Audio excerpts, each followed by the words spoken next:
हमारे योग के पेपर में यूनिट फर्स्ट में 9 दर्शन है, जिनमें से 6 आस्तिक दर्शन है और 3 नास्तिक दर्शन है। उसमें से न्याय दर्शन का आज हम संक्षिप्त परिचय लेंगे।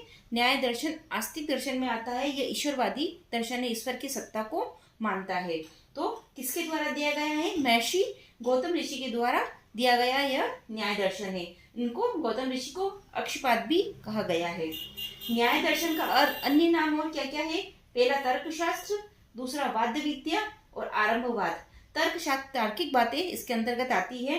वाद विद्या यानी कि शास्त्रार्थ एक दूसरे से मिलकर शास्त्रार्थ करते हैं। और तीसरा हो जाएगा इसका आरंभवाद। तो पर्यायवाची भी पूछा जाता है कि न्याय दर्शन को अन्य किसी नामों से जाना जाता है।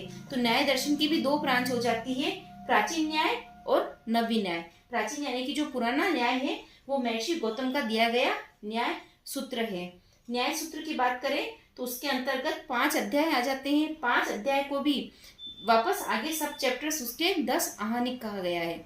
सब चैप्टर्स को यहाँ पर आहानिक यानी कि 10, प्रत्येक अध्याय के अंदर 2-2 आहानिक है। तो 5 अध्याय के 10 आहानिक हो जाते हैं। सूत्र की बात करें तो 538 सूत्र है। इसके अंतर्गत टोटल 538 सूत्र संख्या हो जाती है।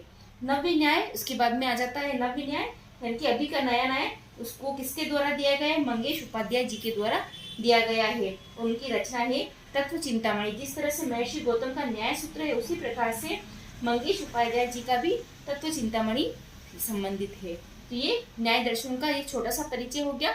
इसके आगे वापस न्याय की जानने के लिए आप मेरे चैनल को सब्सक्राइब कीजिए। इसके आगे का वीडियो न्याय के अनुमान से जो प्रश्न आते हैं उसका विवरण दूंगी।